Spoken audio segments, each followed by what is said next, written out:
Brought to you by ITEL.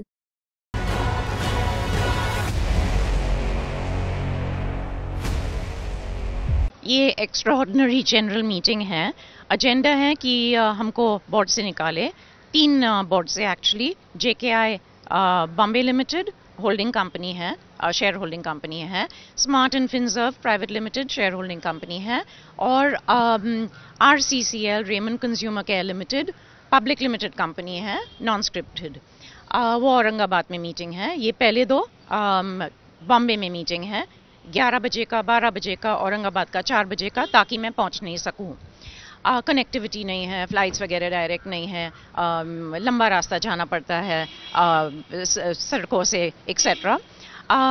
हमारे removal ये grounds पे हैं कि major shareholder promoter Gautam Hari Singhania, chairman managing director of Raymond limited, has lost confidence in Nawaz Singhania. कोई और काला तलंक हमारे रिपोर्ट में नहीं लग सकता है। नॉर्मली जो रास्ते हैं डायरेक्टर का रिमूवल के लिए नॉट एप्लीकेबल टू मी। तो ये एजेंडा है।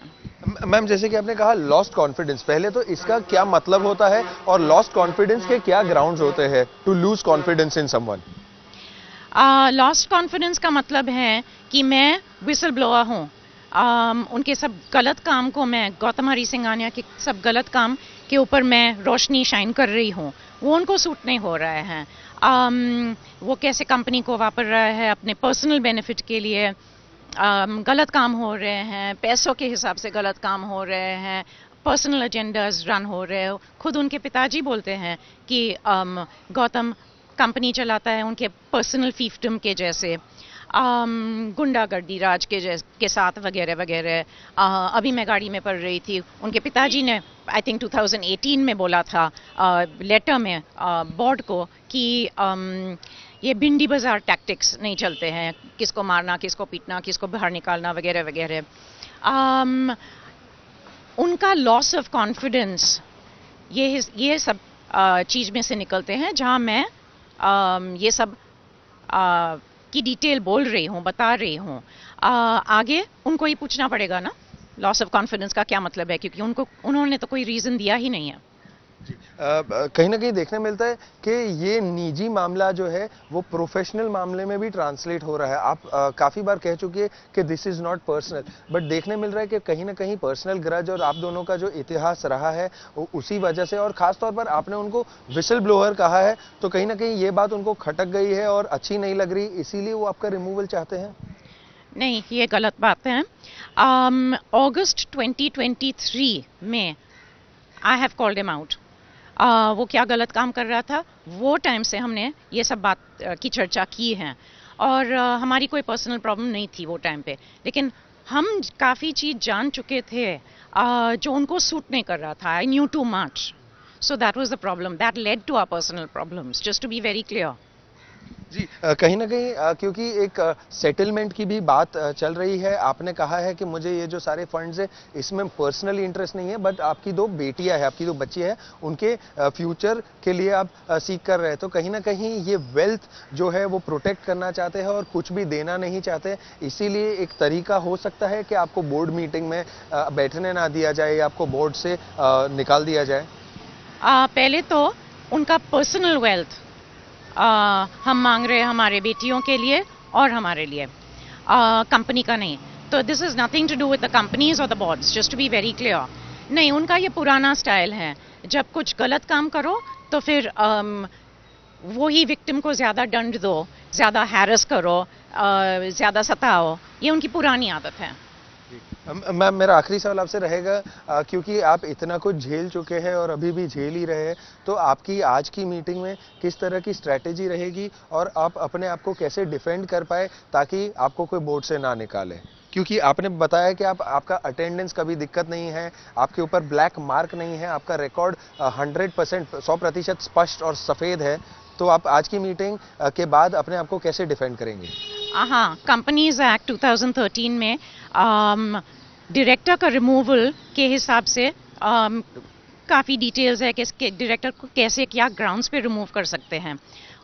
वहाँ जो भी हैं, meetings not attended, fiduciary and other role not committed, not played out etcetera वगैरह वगैरह और भी हैं, वहाँ कोई भी काला कलंक है ही नहीं. I don't fall under any of those.